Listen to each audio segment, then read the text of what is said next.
Na aula de hoje, pessoal, nós vamos falar sobre as correntes de Foucault e as suas aplicações.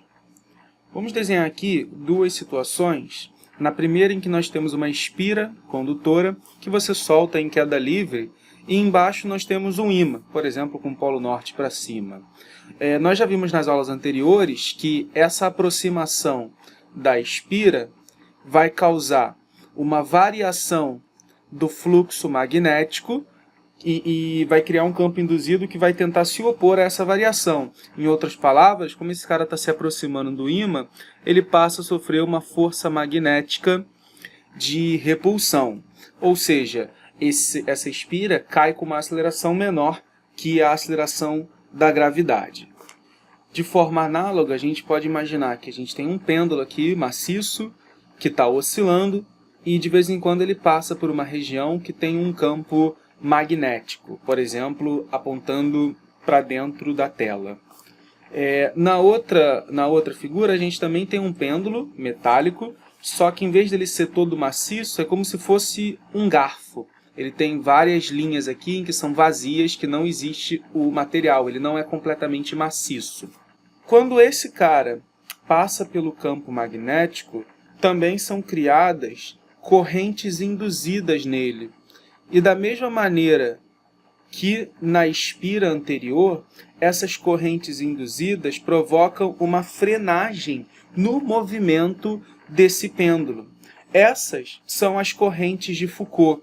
Elas equivalem como se fossem um aumento de atrito, como se fosse uma resistência ao movimento do material quando ele passa por essa região que tem o campo magnético. No garfo, como a superfície é menor, a gente tem correntes induzidas também menores na superfície. Isso faz com que a frenagem eletromagnética ela seja menos eficiente. Essas correntes, elas também são chamadas de correntes parasitas. Porque nesse exemplo, a gente pode não querer que essas correntes existam, e mesmo assim ela vai atrapalhar o movimento do nosso pêndulo, e a gente pode, claro, reduzir essa influência deixando o material menos maciço. Uma aplicação muito interessante das correntes de Foucault são nos sistemas de frenagem magnética ou freio eletromagnético.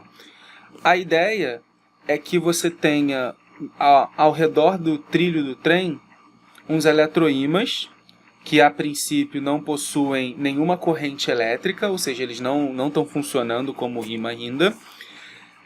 E para parar o vagão, você joga uma corrente elétrica nesse eletroímã. Quando você joga essa corrente elétrica, é criado um forte campo magnético entre esses dois caras, e o movimento do trilho nessa região que tem o campo magnético, vamos supor, para cá, por exemplo, vai causar uma corrente de Foucault. E essa corrente de Foucault, ela vai reduzir a velocidade do trilho, fazendo com que ele seja freado.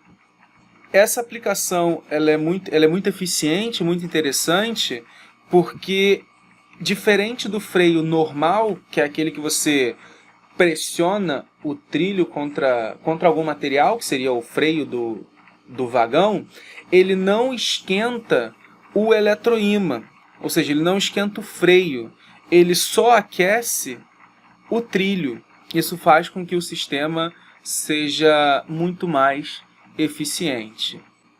Além do funcionamento do freio, nós temos o próprio funcionamento dos trens, do trem que anda sobre esses trilhos, que são os efeitos de levitação magnética.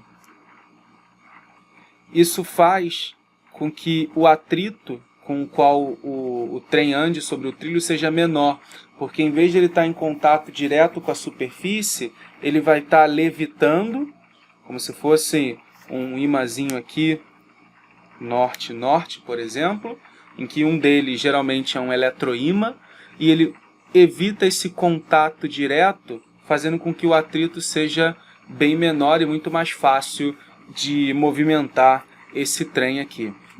Existem outras aplicações das correntes de Foucault em alguns tipos de sensores que conseguem detectar rachaduras em materiais metálicos.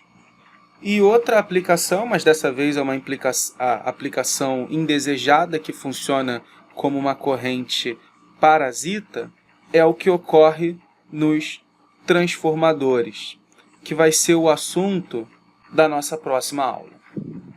Uma outra aplicação que também é muito interessante são os detectores de metais. E como é que ele consegue detectar de fato só metal e não outros materiais como o plástico, por exemplo? Ele possui duas bobinas, uma bobina chamada de transmissora e uma outra bobina chamada de receptora, e você coloca uma corrente alternada de alta frequência nessa bobina transmissora, vamos chamar aqui de T. Ela gera, pela lei de Ampère, um campo magnético alternado ao longo da bobina, e esse campo magnético cria uma variação do fluxo magnético através da bobina receptora, e como essa corrente da transmissora é alternada, o fluxo magnético variável gera uma corrente induzida na bobina receptora. Se nós colocarmos aqui no meio do caminho uma peça metálica, o campo magnético alternado no interior do metal vai induzir correntes de Foucault, por causa do campo magnético variável. É equivalente a você mover o material metálico de um lado para o outro.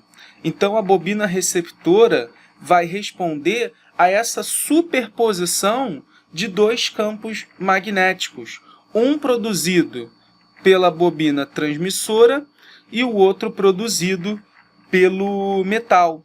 Ou seja, o campo magnético resultante na bobina receptora ele vai diminuir, consequentemente, a corrente induzida também diminui. Isso faz com que o alarme desse detector dispare. Caso você coloque um material que não seja metálico aqui no meio do caminho, não vai haver as correntes de Foucault, essa corrente gerada na bobina receptora não vai mudar, então o alarme do detector não vai disparar. Na próxima aula, nós vamos falar mais sobre essas correntes de Foucault, mais aplicadas a um material bem específico, que vão ser os nossos transformadores. Até a próxima!